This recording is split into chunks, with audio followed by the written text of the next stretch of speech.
Missa não é uma recordação, é a própria realização do sacrifício sem que Cristo sofra, mas com o mesmo valor da crucifixão que ele sofreu.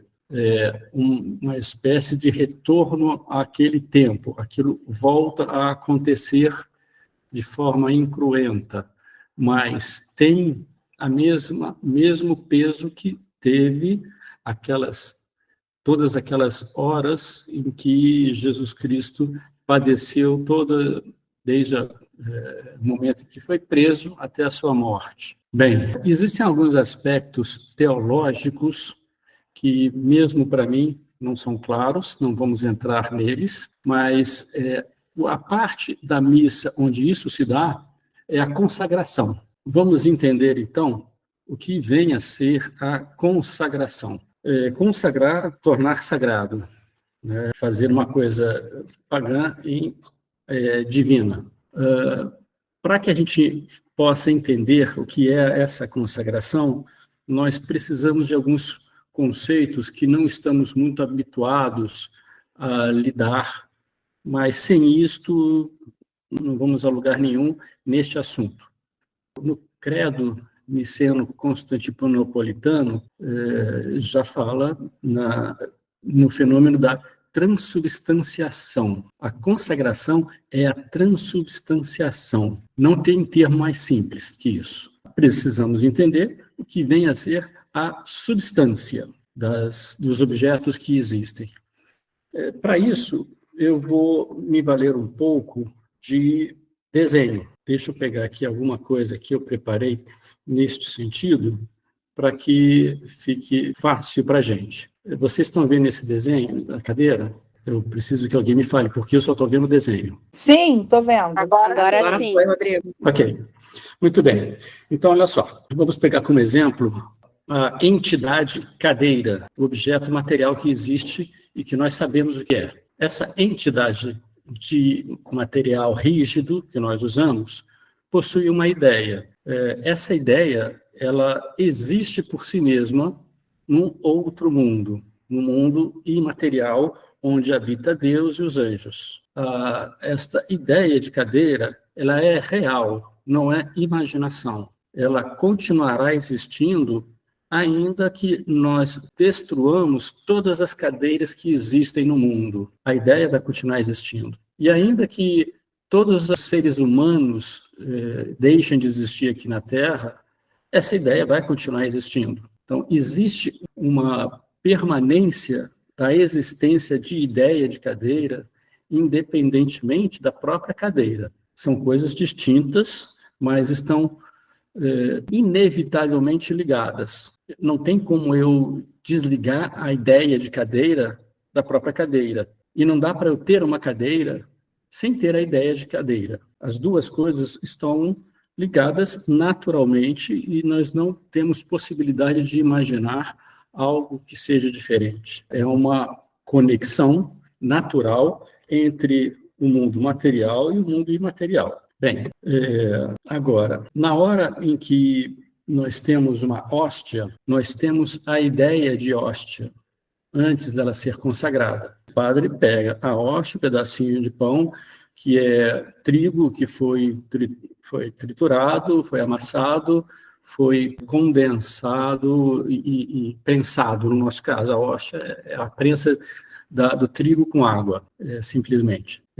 A hóstia tem a sua essência, a sua ideia, ela tem a existência material e tem a existência imaterial no outro mundo correspondente à ideia de hóstia. Essas duas coisas, assim como a cadeira, estão inevitavelmente ligadas. Elas não têm como se separar, porque eu não sei dizer porquê, mas, olha, não dá para serem separadas. Tá?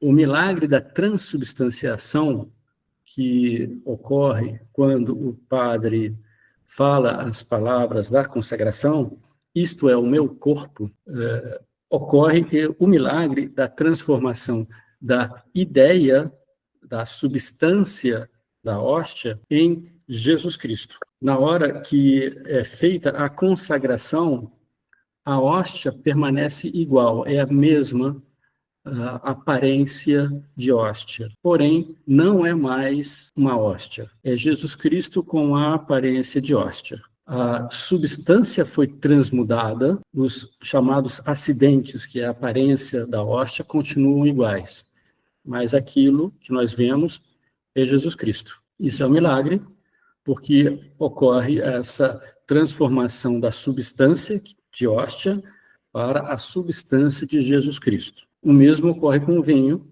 quando o sacerdote fala: tomai e bebei todos vós. Isto é o meu sangue que será entregue por vós. Essas são as palavras da consagração, e neste momento o vinho também deixa de ser vinho, conserva a aparência de vinho, mas é Jesus Cristo de forma líquida, assim dizendo. Então, isto é o fenômeno da transubstanciação, é o milagre que ocorre em cada missa, e é este fenômeno que dá este valor da renovação do sacrifício na cruz de Jesus Cristo. É este fenômeno que faz com que a missa tenha o seu valor como tem hoje, como tem a partir da instituição da Eucaristia por Jesus Cristo. Muito bem, até este ponto, os judeus já tinham as suas, uma vez por semana, como foi mandado a Moisés pelos 10 mandamentos, já tinham as suas cerimônias religiosas aos sábados. Se fazia as leituras das escrituras, se fazia comentários, se fazia pregações, se fazia ofertas, dinheiro para ser distribuído. Já existia esse tipo de manifestação, de celebração. Os apóstolos, então, recebendo a incumbência de Jesus Cristo de repetir a consagração, instituíram nas celebrações este evento, esse fenômeno da consagração nas cerimônias semanais. A igreja recém-constituída foi, então, construindo a missa a partir daquilo que já existia com os judeus, acrescentado da consagração, que se torna a parte principal, que se torna um evento miraculoso, origem de muitas graças para quem está presente. A missa, então, de forma resumida, condensada, é isto, mas a gente precisa entender as suas partes, né? A gente precisa entender todas as outras coisas que acontecem antes e durante o evento. Muito bem. Então, este é o cerne da missa. É a consagração da hóstia e do vinho em Jesus Cristo, que possui o mesmo valor salvífico da morte de Jesus Cristo na cruz há 2000 anos atrás. Bem, então, quando pensamos na missa, é isso que nós estamos presenciando, a crucifixão de Jesus Cristo. Nós não podemos nos comportar de qualquer maneira, nós não podemos ser como fossem pessoas boas rezando um rosário, por exemplo, né? Que é uma coisa boa, que é uma coisa santa. Mas a missa é incomparavelmente maior, porque além de um milagre, a presença real de Jesus Cristo entre nós, daquela forma que ele se dá a nós. Aí a gente já entra na Eucaristia, que é um assunto à parte, é um sacramento, e é a nossa acessibilidade ao toque material com Jesus Cristo através da hóstia. Aí já é uma coisa que merece o tempo devido para ser apreciado. Muito bem. Então, quanto à missa, a gente começa já nas preparações. Como eu vou me vestir para ir à missa? Não precisamos nos vestir como se estivéssemos indo a um casamento, com as roupas máximas de cerimônia, mas precisamos ir decentemente vestidos, de preferência com elegância, se for numa missa de domingo, né? Sendo uma missa durante a semana, pode ser a roupa de trabalho mesmo. Só podemos considerar como uma indelicadeza estar vestido de qualquer jeito. Se você sabendo que aquilo ali não representa, mas é de fato a crucifixão de Jesus Cristo, é um momento solene, sempre. É um momento solene que é muito acessível, que é muito simples. Em igrejas do interior, muitas vezes a gente vê que durante a missa entra lá um cachorrinho durante a missa, olha aqui, olha ali e tal. Então, isso dá um aspecto um pouco simples demais. A gente normalmente não enxota o cachorro da igreja. Se ele está se comportando direitinho, ele fica lá. Mas isso dá a impressão de que é apenas um rito religioso. E é muito mais do que isso, certamente. Então, a nossa preparação começa da maneira como a gente vai se apresentar.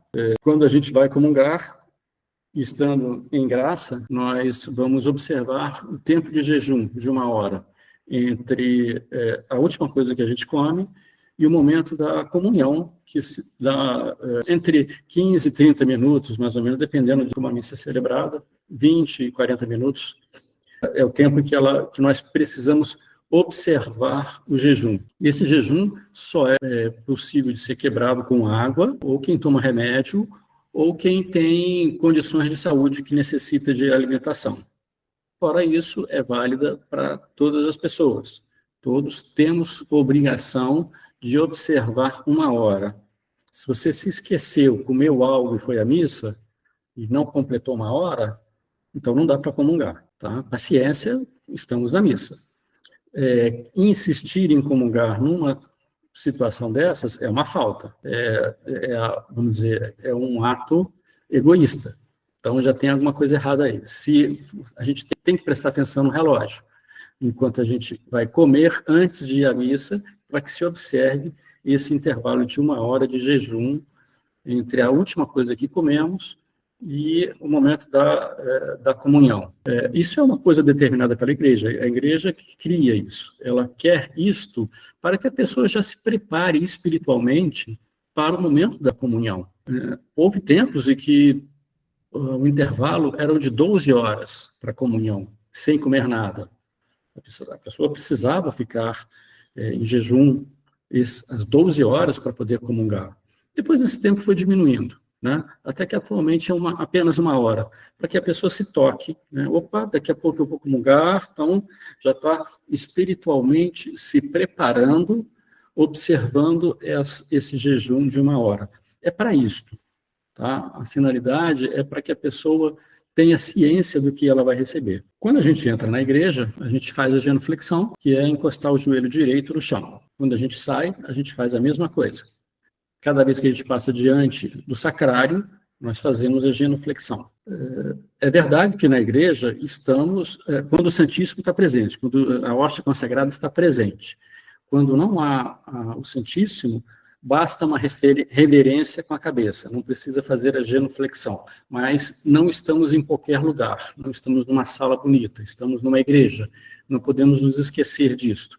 E se Jesus Cristo estiver presente, o nosso respeito deve ser maior. Então, dentro da igreja onde vai se celebrar a missa, é necessário isto. É necessário que se fale apenas o essencial. Seria muito indelicadeza atender ao telefone. Se toca, o telefone precisa atender, então vai ali para a porta da igreja e fala o que precisa ser dito, por exemplo. Se não for nada urgente, não atenda. Tá? Retorna depois, se você conhece a pessoa. As posições em que a gente fica na missa, de pé, sentado, ajoelhado, todas elas têm o seu significado. Elas são formas de obediência. Nas leituras a gente fica sentado, no evangelho nos levantamos, na consagração nos ajoelhamos. Cada uma delas corresponde a um determinado estado de espírito. Não é bom que a gente fique inventando coisas, que a gente faça de acordo com a nossa devoção. Eu já vi lugares onde, no ato penitencial, no início da missa, quando a pessoa vai pedir perdão pelos pecados, algumas pessoas se ajoelham. Se faz isso por conta própria, não é a hora adequada. A gente ajoelha na consagração. Por mais devoção que você queira, você demonstre, o que vale é a obediência ao rito. Isso é o que é a demonstração de amor. Eu não estou ali para fazer do meu jeito. Eu estou ali para fazer do jeito que foi pedido através da igreja por Jesus Cristo. Então, vamos ficar de pé, na hora que tem que ficar de pé, de joelhos ou sentado, na hora que for demandado. É muito comum ver, atualmente nem tanto, mas teve uma época que era muito mais, de estender as mãos na hora do Pai Nosso. Isso não faz parte do rito. Não está errado, mas não é obrigatório. Tá? Isso é moda que colou. E a gente vê, eu vejo outras modas aparecendo, como algumas pessoas fazendo uma inclinação com a cabeça, toda hora que o nome de Jesus Cristo é citado. Isso o sacerdote deve fazer, não a gente. Então, às vezes, o povo brasileiro, com toda a sua devoção, vai querendo acrescentar coisas que não fazem parte do rito e que, bom, não é legal, né? O ideal é que a gente mantenha dentro do rito. E eu tenho que admitir que muitas vezes os sacerdotes não seguem esse rito, eles fazem coisas diferentes. Bom, olha, nós não vamos ensinar o Pai Nosso ao Padre. A gente tem que saber o que deve e o que não deve ser feito. Muitas vezes o sacerdote faz uma homilia fora de hora. Bom, não devia, né? Mas na prática a gente vê. Não vamos pensar que o rito está mudando, tá? Foi o sacerdote que, por conta própria, quis fazer assim. Eu não acho que seja bom exemplo, mas eu não vou ficar puxando a orelha do padre por causa disso, né? Há quem faça essas correções, assim esperamos. Bom, na missa, obviamente, haverá muitas graças e nós seremos, conforme a nossa disposição, com a nossa atenção, com a nossa presença, nós receberemos as graças e cresceremos em fé, esperança e amor, que são as virtudes infusas, mediante essa participação.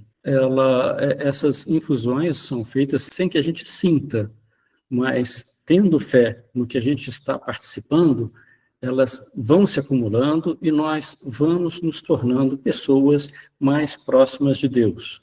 Então, a finalidade da missa, para nós, é múltiplo. Em parte, pedir perdão pelos nossos erros, pedir graça para crescermos, louvar a Deus e agradecer pelo que temos. São as funções básicas de uma oração. Só que na missa isso acontece de uma forma muito mais intensa do que a nossa oração pessoal, direta, ou com outros hábitos religiosos que também devemos fazer. A missa é o que há de mais forte, assim dizendo, dentro da nossa espiritualidade. O mínimo que se exige é a missa dominical, mas recomenda-se sempre que possível mais algum dia, além disso, porque você estará crescendo espiritualmente indo à missa também.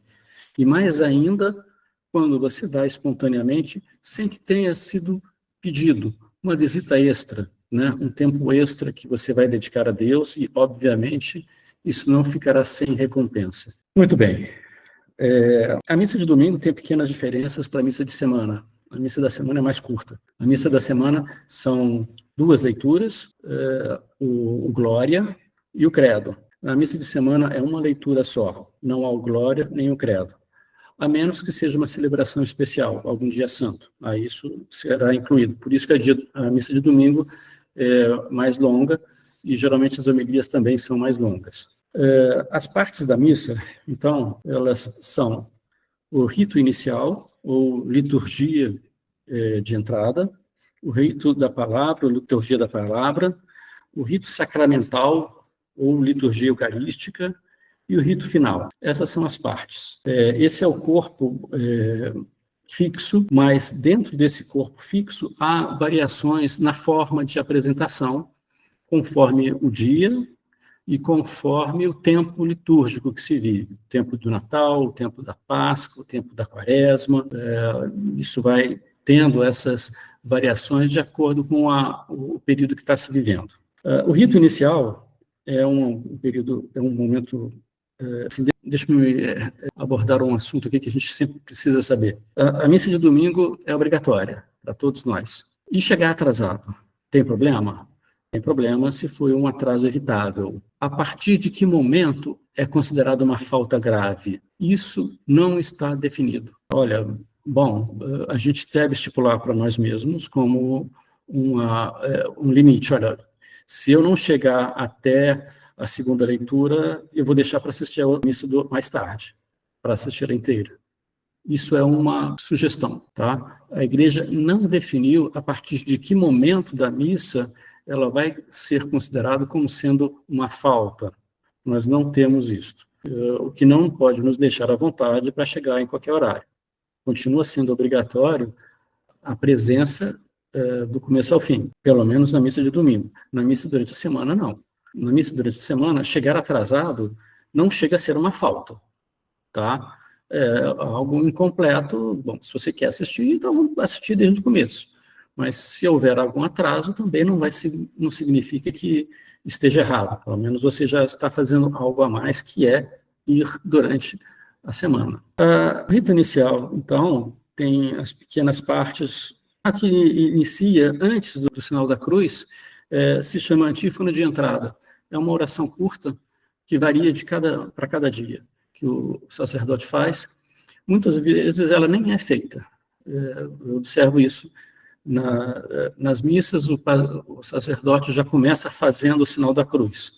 Então, tem a antífona de entrada, o sinal da cruz é o início oficial da missa. É feita algumas orações, que chamamos de acolhida, né? Pequenos louvores, rápidos louvores, e o ato penitencial, em que nós reconhecemos as faltas que fizemos. Antes de tudo, como preparação para a nossa presença ali, nós não estamos à toa, nós estamos cientes do que será feito e nós vamos pedir desculpas pelos erros que nós cometemos, pelos erros que a gente poderia ter evitado e não evitou, as nossas falhas que podem ser ofensas.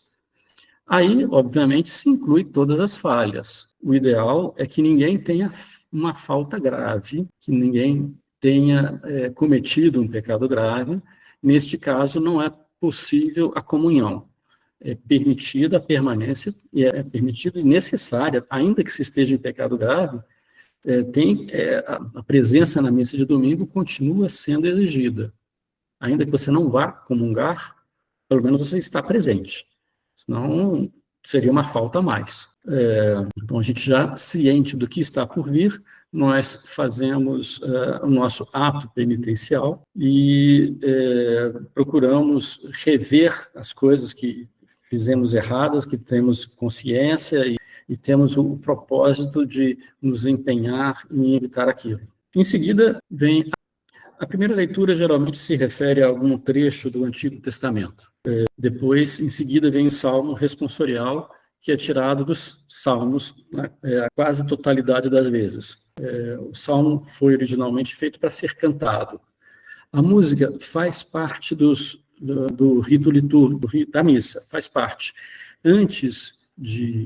Nos séculos passados, antes de Jesus Cristo, já se tinha introduzido várias músicas nas cerimônias. Já era algo habitual e continua sendo, desde que seja algo que tenha ligação com a missa, com o rito litúrgico, de uma forma em geral. Bom, o salmo, então, ele preferencialmente seria cantado, mas pode ser feito, simplesmente falado, não tem nenhum problema quanto a isso. Se for uma missa de domingo, haverá uma segunda leitura, em que pode-se ver um outro trecho do Antigo Testamento. Depois temos o Evangelho, que é sempre feito pelo sacerdote. Algum trecho dos 4 evangelhos lido nessa hora. E então vem a homilia. Vem o momento em que o padre vai fazer a pregação dele. É bastante comum e útil que se tome aquilo que foi lido, tanto nas leituras quanto no Evangelho. Né? Na missa de hoje, o sacerdote até fez um apanhado muito interessante, porque falava do trecho em que Abraão bateu com o cajado na pedra para sair água, e no Evangelho falava da passagem em que Jesus Cristo fez uma severa correção a Pedro por algo que ele disse, né? E o sacerdote, então, comparou as duas situações como sendo ambos escolhidos por Deus e nem por isso deixaram de levar bronca, né? Então, olha, vocês fizeram coisa errada. No caso do Moisés é que ele duvidou. ele diz, Deus mandou que ele batesse com o cajado na pedra para sair água. Ele não acreditou muito, bateu a primeira vez, não aconteceu nada. Só na segunda batida que foi sair água. Então, faltou um pouco de fé em Moisés, apesar dele já ter visto todas as coisas que já tinham acontecido. E aí, então, foram situações em que houve uma repreensão. Então, o sacerdote faz isso. Ele pega o que foi lido, ou comenta algum outro assunto que seja relevante, mas sempre dentro da doutrina. Não é aceitável que se fale coisas fora da religião. Aí o padre estaria se equivocando se ele fizesse isso, principalmente dentro da missa, né? Ali é um ato exclusivamente religioso. Na missa de domingo, após a homilia, recitamos novamente o credo. No credo, a gente revive, confirma toda a nossa fé. O credo é o resumo de tudo que acreditamos. Tudo aquilo que nós temos que acreditar como católicos. Nós podemos ter alguma dúvida, mas somos obrigados a tentar esclarecer a dúvida. Nós não podemos ter reticências, né? Eu acredito no credo, exceto nisto, não pode ser assim. A gente tem que esclarecer. É legítimo que não entenda, que não tenha alguma dúvida, tá? Mas tem que esclarecer, né? E o credo, que é repetido todas as semanas, é uma forma de nós confirmarmos aquilo que a gente acredita. Durante a semana não é feito. Por isso que muitas vezes, depois da homilia, a gente observa algumas pessoas que se levantam quando não é para se levantar, que aí a gente vai entrar na outra parte da missa, né? Feito o rito litúrgico, a gente entra um minutinho só, eu acho que eu estou aqui nos papéis. O rito, a liturgia eucarística. Bom, na liturgia eucarística, então, feitas as oferendas, né? No tempo de Jesus Cristo já tinha um momento em que as pessoas iam dar as suas esmolas, e ele até comenta sobre uma pequena viúva que deu lá 2 moedas. Então, isso já era feito. Isso continuou sendo incorporado. É o momento que a gente faz as nossas oferendas, mas podemos fazer fora da missa. Nós não precisamos fazer naquela hora. A gente pode fazer via transferência bancária, uma vez por mês, uma quantia que não seja migalha, mas que seja relevante, e na hora da coleta não é necessário dar nada, né? Então, isso é vamos dizer, uma pequena mudança, mas em termos tradicionais, continua se fazendo. Em várias igrejas, nós já vemos ali um adesivo com o Pix, com o QR Code de um Pix, né? Bom, as coisas estão evoluindo, né? A igreja, a missa, ela vai se adaptando, não tem nada de errado. Todo o roteiro da missa foi criado pela igreja. Ela pode mudar. Jesus Cristo deu poder para a igreja. O que é imutável é a consagração. Isso não muda. Mas as outras coisas podem ser mudadas. Bom, e até agora não foi muita coisa não, tá? O que temos atualmente na liturgia é basicamente o que já era no século II. Então, as coisas, vamos dizer, algumas coisas foram acrescentadas, né, foram mudadas. Por exemplo, uma coisa que foi tirada por João Paulo II era a presença de uma vela que se usava durante o ofertório, né? Como ninguém mais estava botando essa vela no altar, aí então, lá, então tira mesmo, ninguém nem percebeu que foi tirado, porque ninguém já não fazia isso. Então, mudanças assim podem ser feitas. Mas no ofertório, mais do que o dinheiro, a gente oferece as nossas obras, as nossas intenções, as nossas ações, aquilo que a gente quer pedir por alguma pessoa, quer pedir por alguma causa, é a hora que a gente dá, mas também pede por alguém. Oferece o que a gente fez e pede alguma coisa que seja necessário para a gente ou para outra pessoa.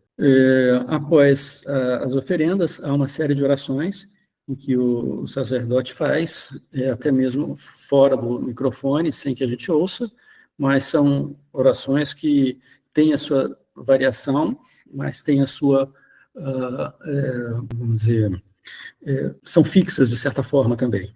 Esses trechos que a gente vai realizando, essas orações que nós vamos realizando na liturgia eucarística, são todas com a finalidade de preparação para a consagração. Então, no rito litúrgico, nós estamos na parte mais importante da missa, que será a consagração. Então, essas orações todas são orações que se recorda de acordo com aquela que foi escolhida. Existem diferentes orações na liturgia eucarística em que o sacerdote pode escolher. Isso, às vezes, nos deixa um pouco confusos, porque às vezes é de um jeito, às vezes é de outro, as respostas são umas, as respostas são outras. No domingo, geralmente, temos o folheto, e isso nos ajuda a falar a resposta adequada. Durante a semana não tem isso tanto, e o padre pode escolher uma oração diferente e que vai exigir respostas diferentes, e às vezes dá um pouco de confusão, as pessoas se equivocam um pouco na resposta que devem dar. Repetido, como nós sabemos, a oração do Pai Nosso, são feitas as saudações, e ocorre, então, a consagração propriamente dita, que é o momento em que nós nos ajoelhamos e que é realizado o milagre da transubstanciação. Após a consagração da hóstia, o sacerdote eleva a hóstia, e nessas horas muitas pessoas, por reverência, abaixam a cabeça. É justamente o contrário. Nessas horas é para olhar. Tá? O sacerdote está mostrando a hóstia consagrada, está mostrando Jesus Cristo.